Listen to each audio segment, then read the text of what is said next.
Hello student, you are watching the best YouTube channel Bengal educators. চলে আসলাম geography, এক কথায় অর্থনীতি পরিবেশের শিল্প চ্যাপ্টারের লাস্ট কোশ্চেন নিয়ে। এই কোশ্চেনটা আলোচনা হওয়ার পর এই চ্যাপ্টারের কোনো কোশ্চেন থাকবে না যেটা পড়ার মতো, বা এর আগের ক্লাসগুলোতে যেগুলো আলোচনা হয়েছে সেগুলোই ভালো করে দেখলেই কিন্তু এই চ্যাপ্টার থেকে ফুলফিল নম্বর পাওয়া যাবে। বোঝা গেল? এর আগে তোমার কৃষি চ্যাপ্টার পুরোপুরি আলোচনা করেছি। আজকে শিল্পর, এক কথায় পেট্রো রসায়ন শিল্প, তোমরা খুব ইম্পর্ট্যান্ট একটা কোশ্চেন, খুব কমন একটা কোশ্চেন। হ্যাঁ, তো এই যে পেট্রো রসায়ন শিল্প, এই পেট্রো রসায়ন শিল্পের উন্নতির কারণগুলি আলোচনা করো। দেখো দেখো একটা দেশের অর্থনীতি পুরোপুরি ডিপেন্ড করে কিন্তু কতগুলো সম্পদের উপর। দেখবা বেশিরভাগই দেশ, যে সমস্ত আমেরিকা থেকে শুরু করে সৌদি আরব, এই দেশগুলো এত এগিয়ে কেন? কারণ এদের যে খনিজ সম্পদ যেগুলো, সেগুলোতে কিন্তু পরিপূর্ণ। যেমন সৌদি আরব, তেলের খনি বেশি পাওয়া যায় সৌদি আরবে, তাই না? তো একটা অর্থনৈতিক অবস্থা ডিপেন্ড করছে সেই অঞ্চলের সম্পদের উপর। তো পেট্রো রসায়ন, এক কথায় যে পেট্রোল বা খনিজ উৎপাদন শিল্পটা কিন্তু এমনই একটা শিল্প, এই শিল্পের উপর ডিপেন্ড করে কিন্তু ভারতের অর্থনৈতিক পরিবেশ থেকে শুরু করে সমস্ত কিছুর কিন্তু উন্নতি ঘটেছে। বোঝা গেল?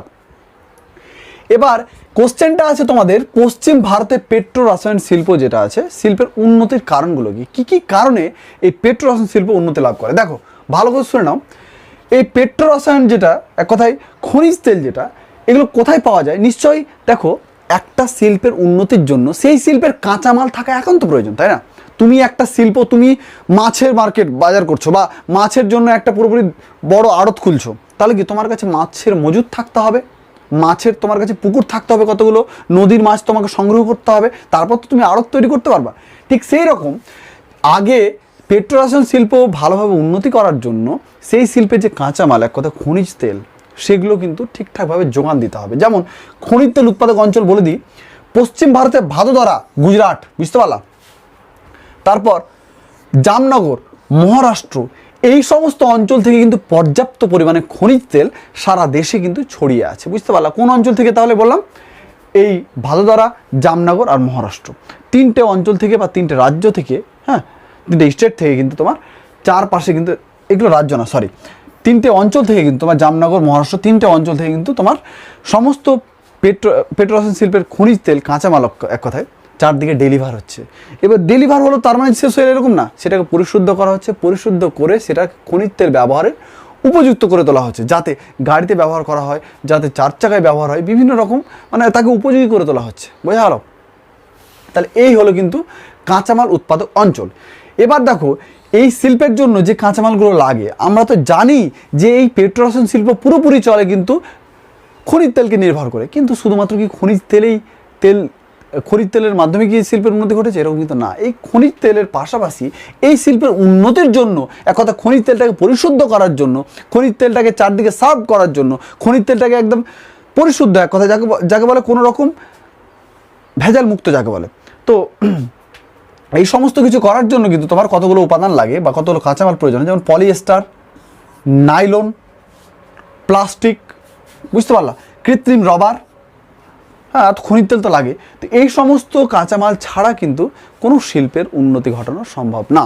অতএব পেট্রো রসায়ন শিল্পের ক্ষেত্রেও কিন্তু এই সমস্ত কাঁচামাল একান্ত প্রয়োজন হয়, কথা পলিয়েস্টার, নাইলন, প্লাস্টিক, কৃত্রিম রবার, এগুলো।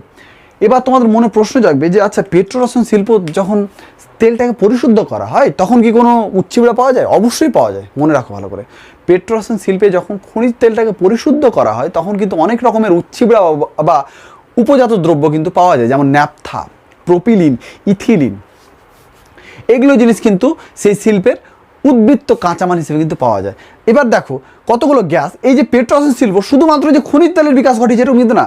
এই পেট্রো রসায়ন শিল্প কেন্দ্র করে কি হয়েছে বলতো? গ্যাসের একটা বাজার গড়ে উঠেছে।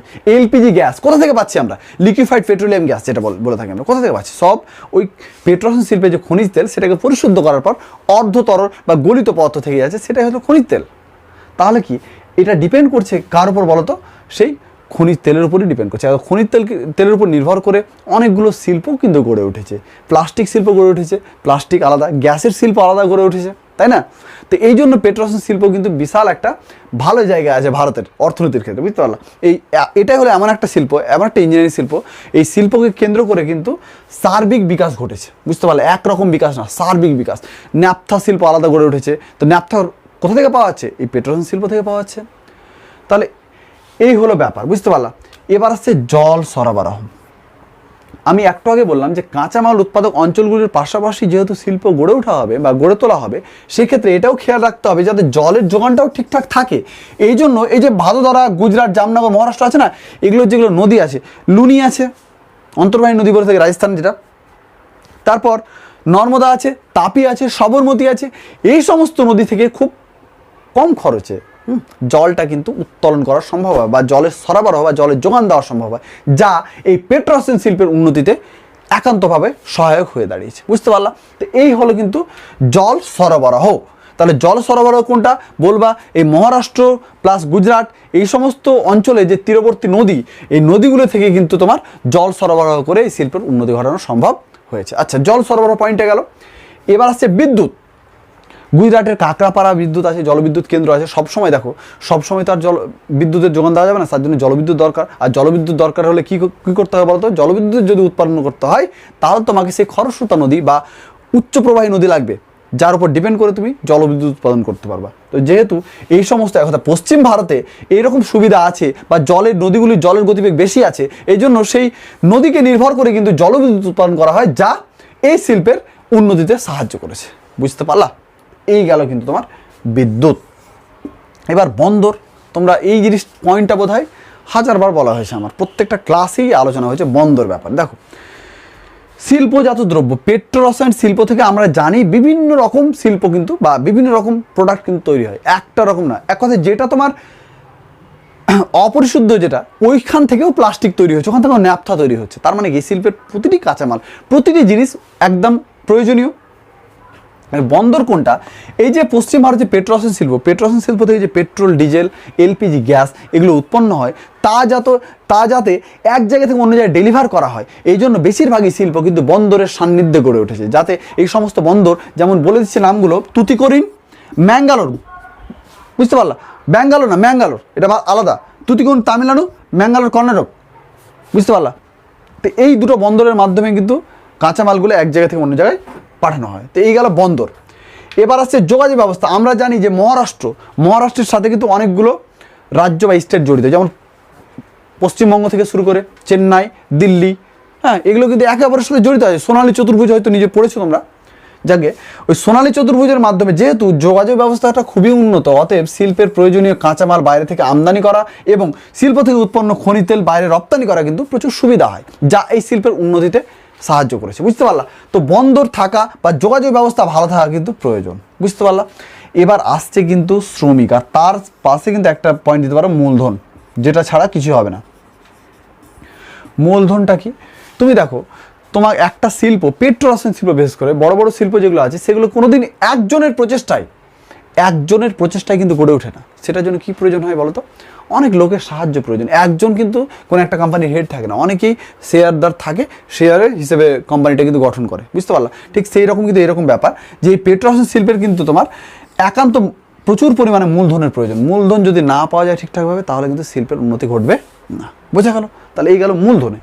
এবার যোগাযোগ ব্যবস্থা যেটা বললাম, এই যে সোনালী চতুর্ভুজ, এই চতুর্ভুজের মাধ্যমে কি এক জায়গা থেকে অন্য জায়গায় খুব কম সহজেই ভালো সড়ক পথ ব্যবস্থাও খুব ভালো, জলপথ ব্যবস্থাও খুব ভালো, এক জায়গা থেকে অন্য জায়গায় কিন্তু কাঁচামাল ডেলিভার বা আমদানি করা কিন্তু সুবিধা হয়, বুঝতে পারলা? এবার আসছে যেটা পয়েন্ট, সেটা হলো শ্রমিক। শ্রমিকটা কি? দেখো, তুমি যখন একটা প্রোডাক্ট তৈরি করবা, এক জায়গা থেকে অন্য জায়গায় নিয়ে যাওয়া প্লাস পরিশুদ্ধ করবা, সমস্ত কিছুর জন্য তো একজনের লেবার দরকার, তাই না?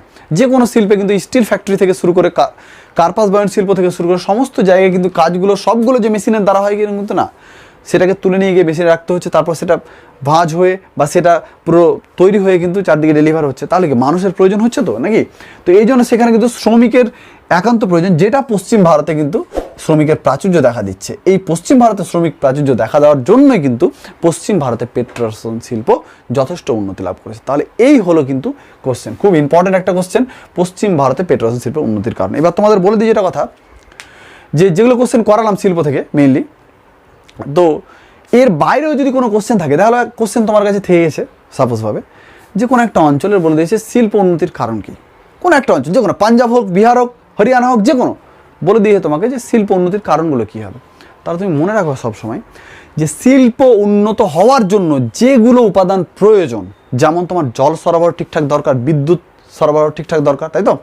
সমস্ত কিছু উপাদান, কাঁচামালের প্রাচুর্য থাকা দরকার, নদ নদীর প্রাচুর্য থাকা দরকার, শ্রমিক থাকা দরকার, বন্দর থাকা দরকার। এই সমস্ত জিনিস যদি সেই অঞ্চলে ভালো থাকে তাহলেই সেই অঞ্চল উন্নতি লাভ করবে, বুঝতে পারলা? নিশ্চয়ই যদি তোমাকে কোশ্চেন তুলে দিয়ে দিল সাপোজভাবে একটা আনকমন কোশ্চেন যেটা তুমি কোনোদিন পড়োনি, হরিয়ানায় শিল্প উন্নতির কারণ কি, তাহলে তুমি কি বলবা? দেখো হরিয়ানা কোথায়, এটা অবস্থিত দিলা, হরিয়ানা এখানে অবস্থিত, বলার পর এখানে শিল্প উন্নতির কারণগুলি যে কি সেটা নিচে আলোচনা করা হলো, নিচে আলোচনা করা এবার শুরু করলো সুন্দরভাবে। নিশ্চয়ই দেখো যখন পেট্রোরসায়ন বলবে তার মানে কি, পেট্রোরসায়ন শিল্পের কাঁচামাল কী কী? পলিয়েস্টার, নাইলন, প্লাস্টিক, কৃত্রিম রাবার, খনিজ তেল, তাই তো? তো এগুলো নিশ্চয়ই সেই অঞ্চলে পাওয়া যায় ভালোভাবে, ওই জন্য ওই অঞ্চলে শিল্পের উন্নতি ঘটেছে, সাপোজভাবে হয়ে গেল এটা। পয়েন্টগুলো সবগুলো একই, বুদ্ধি যদি থাকে একটা কোশ্চেন 3 নম্বর হোক 5 নম্বর হোক যাই পড়ুক তোমরা সবাই পারবা, তবে হ্যাঁ বুদ্ধি থাকতে হবে, বুদ্ধি করে কোশ্চেনগুলো অ্যাটেন্ড করতে হবে। যারা টপ করে অলরেডি তারা কি ভাবছো খুব মেরিটোরিয়াস? না, তারা লেবার করে, তারা স্মার্ট ওয়ার্কটা বেশি করে। কি করে সবগুলো কোশ্চেন ঠিকঠাকভাবে লেখা যায়, এরকম না যে তাদের কাছে আনকমন বলে কোনো কিছু নেই, এরকম না, আনকমন থাকে, তবে থাকলেও তারা সেটা বুঝতে দেয় না, সেটা ভালোভাবে উপস্থাপন করতে পারে, যেটা তোমাদের করতে হবে, বুঝতে পারলা? মুখস্থ করতে যাবা না, শুধু মুখস্থ যদি হয় তাহলে অঞ্চলগুলোর নাম মুখস্থ করবে যে হ্যাঁ এই অঞ্চলে পাওয়া যায়, বাস মনে রাখবা জাস্ট, আর বাকিগুলো তোমার নিজের ভাষায় লিখবা। শিল্পের সিস্টেম হলো এরকম, বুঝতে পারলা? তো আজকের এই ক্লাসের মাধ্যমে আমি পুরোপুরি এই চ্যাপ্টারটা, শিল্প চ্যাপ্টারটা পুরোপুরি কভার করলাম। তোমাদের সেকেন্ড টার্মের সিলেবাস আজকে শেষ হলো, আর এরপর দিন এই শিল্প থেকে যদি হয় তাহলে আমি শর্ট কোশ্চেনটা কিন্তু কৃষি আর শিল্প থেকে যা কোশ্চেন আছে কয়েকটা আলোচনা করে দেবো, হ্যাঁ, তবে কিন্তু শেষ। অতএব সবাই ভালো থাকো, সুস্থ থাকো, পড়াশোনা করো, ওকে।